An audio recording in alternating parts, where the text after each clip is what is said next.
আজকের অনলাইন ক্লাসে সকলকে স্বাগত জানাচ্ছি। আজকে আমরা পড়ব দশম শ্রেণীর পদার্থবিজ্ঞানের চলতরিত অধ্যায়ে রোধের সমবায় সম্পর্কে। আমাদের এর আগে একটা ক্লাস হয়েছে, সেই ক্লাসটার মধ্যে আমি আলোচনা করেছিলাম রোধ, তড়িৎ প্রবাহ এবং ওহমের সূত্র সম্পর্কে। সেই ক্লাসের ধারাবাহিকতায় আমরা আজকে করব রোধের সমবায় সম্পর্কে। তো শুরু করা যাক। রোধের সমবায়। রোধের সমবায়টা কি? মানে অনেকগুলো রোধকে একত্রিত করা। এই যে দেখো, এখানে আমরা কতগুলো রোধকে একত্রিত করেছি। এইখানে তিনটা রোধকে একত্রিত করেছি, এখানেও তিনটা রোধকে আমরা কি একত্রিত করেছি। এই প্রতিটা হচ্ছে এক এক রোধের কি সমবায়। এটাও রোধের একটা সমবায়, এটাও রোধের একটা সমবায়। আমরা এখন খেয়াল করলে দেখব, এই যে রোধের সমবায়টা, এইটা এক ধরনের সমবায়, এইটা আবার আরেক ধরনের সমবায়। ঠিক আছে, দেখো এখানে রোধগুলো একটার পর একটা সাজানো আছে, আর এখানে রোধগুলো কিন্তু একটার পর একটা সাজানো না, অন্য একটা প্যাটার্নে সাজানো আছে। তাহলে আমরা কি বলতে পারি যে কতগুলো রোধকে একত্রিত করে সুবিধাজনকভাবে সংযোগ দেওয়া হলো রোধের সমবায়, এবং সেই সমবায়টা হলো দুই রকমের। এরকম একটা সমবায়, এরকম একটা সমবায়। এইরকম যে সমবায়টা, এটাকে আমরা বলবো শ্রেণী সমবায়, আর এইরকম যদি সমবায়টা, এটাকে আমরা বলবো সমান্তরাল সমবায়। এই জন্য আমরা বলছি যে রোধের সমবায়টা দুই প্রকারের।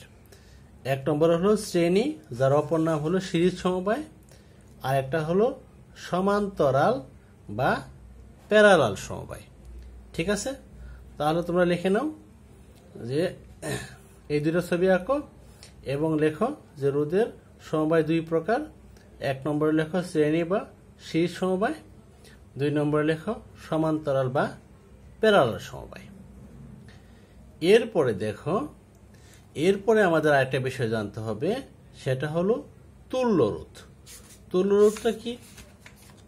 দেখো, এই যে আমি এখানে তিনটা রোধ ব্যবহার করছি, তিনটা রোধ ব্যবহার করে আমি আই মানের তড়িৎ প্রবাহ পাচ্ছি।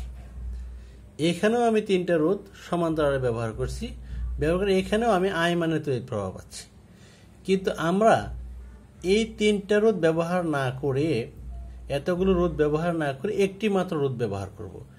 কিন্তু ফলাফল আগে যা পাইছি, অর্থাৎ আগে যে পরিমাণ তড়িৎ প্রবাহ পাইছি, এখনো সেই পরিমাণে আমরা পাবো। সেই একটা মাত্র রোধকেই বলা হবে এই রোধগুলোর তুল্য রোধ। তোমরা দেখো, এখানে তিনটা রোধ ছিল, এই তিনটা রোধের পরিবর্তে আমি আর এস মানে একটা রোধ নিয়েছি। তো এইটা হলো এই রোধগুলোর তুল্য রোধ, আর এই বর্তনীটার নাম হয়েছে এই সমবায়ের তুল্য রোধ বর্তনী। এখানেও দেখো সেম, এখানে আমি এই তিনটা রোধ নিয়ে আই মানে তড়িৎ প্রবাহ পাইছি, কিন্তু এই তিনটা রোধের পরিবর্তে আমি এখন একটি মাত্র এই রোধটা ব্যবহার করছি। এই রোধটা ব্যবহার করেও আমি একই মানে তড়িৎ প্রবাহ পাচ্ছি। এই কারণে এই রোধটা হচ্ছে, এই আরপি রোধটা হচ্ছে এই রোধগুলোর তুল্য রোধ। এবং এই যে টোটাল বর্তনীটা, এই বর্তনীটি হচ্ছে এই সমবায়ের তুল্য রোধ বর্তনী। তাহলে এবার আমরা কি শিখবো? তুল্য রোধ। তুল্য রোধটা কি আমি তোমাদের একটু বললাম। এখন জিনিসটাকে সংজ্ঞাকারে লিখবো। আমরা সংজ্ঞাকারে কিভাবে লিখবো দেখো, এই যেখানে আমি সংজ্ঞাটা লিখে রেখেছি, তোমরা একটু তুলে নাও। হ্যাঁ, আমি বলতেছি যে কোনো বর্তনীতে কতগুলো রোধ ব্যবহার করে যে তড়িৎ প্রবাহ এবং বিভব পার্থক্য পাওয়া যায়, ওই রোধগুলোর পরিবর্তে একটি মাত্র রোধ ব্যবহার করে যদি একই তড়িৎ প্রবাহ ও বিভব পার্থক্য পাওয়া যায়, তাহলে ওই একটি মাত্র রোধকে আগের রোধগুলোর তুল্য রোধ বলে। ঠিক আছে, তো তোমরা তুলো। ওকে, আশা করি তুলেছ। অর্থাৎ দেখো, এই যে বিষয়টা আমি আরেকবার উদাহরণ দিচ্ছি, যে এখানে আমরা তিনটা রোধ ব্যবহার করে যে তড়িৎ প্রবাহ পেয়েছি, এখন এই একটি রোধ ব্যবহার করে একই তড়িৎ প্রবাহ পাচ্ছি। এ কারণে এই রোধটা হচ্ছে এই রোধগুলোর তুল্য রোধ। এখানেও আমরা এই তিনটা রোধ ব্যবহার করে যে ফলাফল পাচ্ছি, এখন তার পরিবর্তে আমরা এই একটি মাত্র রোধ ব্যবহার করেও একই ফলাফল পাচ্ছি। এই কারণে এই রোধটা হচ্ছে, একটি মাত্র রোধ হচ্ছে এই রোধগুলোর তুল্যরোধ। ঠিক আছে, আশা করি তোমরা তুল্যরোধ বুঝতে পেরেছ। এইবার আমরা এই সমবায়গুলো সম্পর্কে আলাদা আলাদাভাবে জানব। প্রথমে আমরা জানব শ্রেণী সমবায় সম্পর্কে। তো শ্রেণী সমবায় সম্পর্কে দেখো, আমরা আগেই প্রথম যে ছবিটা দেখেছি, দেখো তোমাদের এখানে যে প্রথম ছবিটা, এইটা হলো আমাদের শ্রেণী সমবায়। একটু খেয়াল করলে দেখবা এই শ্রেণী সমবায়ের যেখানে প্রথমটা শেষ হয়েছে সেখানে দ্বিতীয়টা শুরু হয়েছে, যেখানে দ্বিতীয়টা শেষ হয়েছে সেখানে তৃতীয়টা শুরু হয়েছে। এই যে এভাবে একটার পর একটা সাজানো, এইটাকে বলবো আমরা শ্রেণী সমবায়। তাহলে সংজ্ঞাটা কি দাঁড়ালো? যদি কতগুলো রোধ একটির পর একটি সাজানো থাকে, অর্থাৎ প্রথমটার যেখানে শেষ দ্বিতীয়টার সেখানে শুরু, এবং দ্বিতীয়টার যেখানে শেষ তৃতীয়টার সেখানে শুরু ইত্যাদি পরপর যদি সাজানো থাকে, তাহলে রোধের এই সমবায়কে আমরা বলবো শ্রেণী সমবায়। ঠিক আছে, আমি আবার বলছি, যদি কতগুলো রোধের একটির প্রথমটির দ্বিতীয় প্রান্তের সাথে দ্বিতীয়টির প্রথম প্রান্ত এবং দ্বিতীয়টির শেষ প্রান্তের সাথে তৃতীয়টির প্রথম প্রান্ত ইত্যাদি পরপর সাজানো থাকে, তাহলে রোধের ওই সমবায়কে বলা হবে সিরিজ বা শ্রেণী সমবায়। ঠিক আছে, তাহলে দেখো আমরা এবার সিরিজ বা শ্রেণী সমবায়ের সংজ্ঞাটা পড়লাম। ঠিক আছে, সিরিজ বা শ্রেণী সমবায়ের সংজ্ঞাটা কি পড়লাম। এবার আমরা এই সিরিজ বা শ্রেণী সমবায়ের তুল্যরোধ সমীকরণ, এই যে আমরা বারবার বলছি যে অনেকগুলো রোধ ব্যবহার না করে একটি মাত্র রোধ ব্যবহার করে একই ফলাফল পাবো। এখন সেই একটি মাত্র রোধের মানটা কত হবে, সেই মানটাকে আমি এলোমেলো নিব, ইচ্ছামতো নিব না কিভাবে নিব, সেই মানটা আমি যে সূত্র দিয়ে নির্ণয় করব, সেই সূত্রটার নাম হচ্ছে তুল্যরোধ সমীকরণ। তোমরা দেখো যে হিসাব করে দেখা গেছে যে সেই সূত্রটা হচ্ছে এরকম, যে আর এস বা সেই শ্রেণী সমবায় সংযুক্ত রোধগুলো তুল্যরোধের সমীকরণ আর এস, এস সিরিজ, এই কারণে আমরা এস নিয়েছি। আর এস সমান R1 plus R2 plus R3 plus dot dot plus RN, অর্থাৎ যতগুলো রোধ থাকবে ততগুলো আমরা লিখবো। যদি এন সংখ্যক থাকে তাহলে আমরা এন সংখ্যক বার লিখবো। ঠিক আছে, বিষয়টা একটা আমরা উদাহরণের মাধ্যমে দেখতেছি। যেমন দেখো তোমরা এইখানে আমি এই রোধগুলোর মান দিলাম, এটা হলো 2 ওহম, এটাকে ধরলাম 3 ওহম, এটাকে ধরলাম 4 ওহম। তাহলে আমার এই রোধগুলোর তুল্যরোধ কত হবে? এই রোধগুলোর তুল্যরোধ হবে, দেখো আমাদের সূত্র অনুসারে কি বলছে, আমরা জানি যে আর এস সমান R1 plus R2 plus RN। এখন যেহেতু মাত্র 3টে রোধ আছে, এই কারণে আমরা এখানে 3টার পর্যন্ত লিখব, R1 plus R2 plus R3। এবার তাদের মান বসাই, R1 এর মান 2 ওহম, R2 এর মান 3 ওহম এবং R3 এর মান 4 ওহম। সব কটা যোগ করলে কত হয়? 9 ওহম। অর্থাৎ দেখো এই যে আমরা 2 ওহম, 3 ওহম এবং 4 ওহমের 3টি রোধ নিয়ে যে ফলাফল পেয়েছি, মানে যে তড়িৎ প্রবাহ পেয়েছি, তার পরিবর্তে যদি আমরা 9 ওহমের একটা রোধ নেই, তাহলে আমরা আগের সমান তড়িৎ প্রবাহ পাবো এবং একই বিভব পার্থক্য পাবো। ঠিক আছে, এবার দেখো এই শ্রেণী সমবায়ের বৈশিষ্ট্যটা কি। শ্রেণী সমবায়ের বৈশিষ্ট্যটা হচ্ছে, দেখো যে সকল রোধের তড়িৎ প্রবাহ একই থাকে। তো তোমরা একটু খেয়াল করে দেখো, এই যে আয় প্রবাহ, তড়িৎ প্রবাহটা, এটা এর মধ্যেও থাকবে, এর মধ্যেও থাকবে, এর মধ্যেও থাকবে। এই কারণে আমরা বলছি সকল শ্রেণী সমবায়ে যে রোধগুলো থাকে তাদের সকলের তড়িৎ প্রবাহ একই থাকে। এবং 2 নম্বর বৈশিষ্ট্যটা কি হচ্ছে? 2 নম্বর বৈশিষ্ট্য হচ্ছে প্রতিটি রোধের বিভব পার্থক্য ভিন্ন ভিন্ন, অর্থাৎ সকলের তড়িৎ প্রবাহ একই কিন্তু সকলের তড়িৎ প্রবাহটা কি ভিন্ন ভিন্ন। এবং শ্রেণী সমবায়ে যতগুলো রোধ থাকে তাদের সকলকে নিয়ন্ত্রণ করার জন্য একটি মাত্র সুইচ ব্যবহার করা হয়। ঠিক আছে, যেমনটা তোমরা বলতে পারি যে আমরা যে রাস্তার পাশে যে ল্যাম্পপোস্টগুলো থাকে ওগুলো একটা সুইচ দিয়ে নিয়ন্ত্রণ করা হয়, ওগুলো শ্রেণী সমবায়ের উদাহরণ। এবং এই যে মরিচা বাতি লাইটিং এর জন্য যে ব্যবহার করি, ওই ক্ষেত্রে সবগুলো লাইটের জন্য একটা সুইচ, ওটাও হলো তোমার শ্রেণী সমবায়ের উদাহরণ। ঠিক আছে, তাহলে দেখো আমরা কি বললাম, শ্রেণী সমবায়, শ্রেণী সমবায়ের সংজ্ঞা, চেইন সমবায় তুল্য রোধের সমীকরণ এবং একটা উদাহরণ ও বৈশিষ্ট্য। এবার আমরা শিখব সমান্তরাল সমবায়।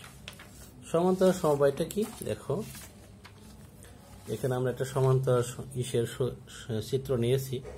তো দেখো, এইটা হলো সমান্তরাল সমবায়। সমান্তরাল সমবায় এর উদাহরণ ছবি।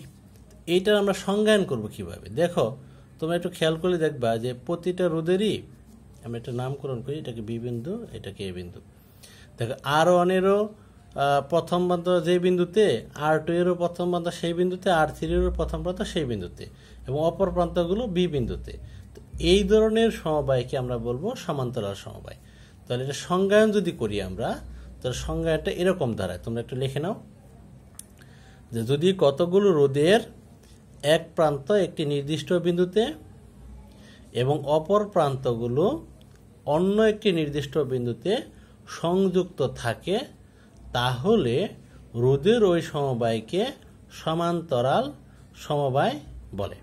তো আমি আবার বলছি, যদি কতগুলো রোধের এক প্রান্ত একটি নির্দিষ্ট বিন্দুতে এবং অপর প্রান্ত অন্য একটি নির্দিষ্ট বিন্দুতে সংযুক্ত থাকে, তাহলে রোধের ওই সমবায়কে সমান্তরাল সমবায় বলে। এটাকে আমরা সমান্তরাল সমবায় বলছি। কেন বলছি, এটার যেখানে তিনটা রোধ আছে R1, R2, R3, প্রত্যেকেরই এই প্রথম প্রান্ত বা এই প্রান্তগুলো এই বিন্দুতে এবং অপর প্রান্তগুলো এই অপর একটি নির্দিষ্ট বিন্দু বিতে সংযুক্ত আছে। এই কারণে এটা সমান্তরাল সমবায়। তাহলে সংখ্যাটা ক্লিয়ার। এইবার আমরা দেখব সমান্তরাল সমবায়ের তুল্য রোধের সমীকরণ। মানে এই যে আমি এতগুলো রোধ সমান্তরালে সংযুক্ত করলাম, এতগুলো রোধ সমান্তরালে সংযুক্ত করে আমি যে তড়িৎ প্রবাহ পেয়েছি, একই মানে তড়িৎ প্রবাহ পেতে গেলে আমাকে এই রোধগুলোর পরিবর্তে কত মানের রোধ আমি নেব, সেইটার মানটা কত, সেটাকে আমি কোন সূত্র দিয়ে আইডেন্টিফাই করব, কোন সূত্র দিয়ে শনাক্ত করব বা নির্ণয় করব, সেই সূত্রটা হচ্ছে তুল্য রোধের সমীকরণ। তো হিসাব করে দেখা গেছে যে সমান্তরাল সমবায়ের ক্ষেত্রে সেই সূত্রটা হলো এরকম: 1/Rp সমান 1/R1 plus 1/R2 plus 1/R3 plus plus 1/Rn। অর্থাৎ n সংখ্যক রোধ থাকলে Rn পর্যন্ত যাব, আর যে তিনটা বা চারটা থাকে তাহলে তিনটা চারটা লিখে আমরা শেষ করে দেব। এখন আমরা এই বিষয়টাকে একটা উদাহরণের মাধ্যমে দেখব। দেখো, মনে করি আমরা এখানে যে রোধগুলো নিয়েছি, এটা হলো মনে করো 2 ওহম, এটাকে আমরা ধরলাম মনে করো 4 ওহম, এবং এটাকে ধরলাম আমরা মনে করো 8 ওহম। এখন এই 2 ওহম, 4 ওহম এবং 8 ওহমের পরিবর্তে কত মানের রোধ ব্যবহার করলে আমরা একই ফলাফল পাবো, সেটা আমরা সূত্র দিয়ে নির্ণয় করব। তো আমরা সূত্র দিয়ে নির্ণয় করি, আমরা জানি 1/Rp সমান, যেহেতু তিনটা রোধ আছে 3 পর্যন্ত লিখছি, 1/R1 plus 1/R2 plus 1/R3। R1 এর পরিবর্তে 2, R2 এর পরিবর্তে 4 এবং R3 এর পরিবর্তে 8। লসাগু হলো 8, এবং এখানে লসাগু যদি আমরা করি তাহলে হবে, হিসাবটা করলে এখানে হলো 4 প্লাস 2 প্লাস 1, অর্থাৎ কি হবে, আমরা কাটি, এখানে কত হয় 4 প্লাস, সরি একটু হিসাব ভুল হয়েছে, তোমরা এখানে আমরা হিসাবটা করলে দাঁড়াবে 4 আর 2 6, 6 আর 1 7, অর্থাৎ 7/8। এটাকে যদি আমরা এইভাবে লিখি, অতএব Rp সমান 8/7, ভাগ করলে আমাদের ফলাফল দাঁড়াচ্ছে কত, ভাগ করলে আমাদের ফলাফলটা দাঁড়াচ্ছে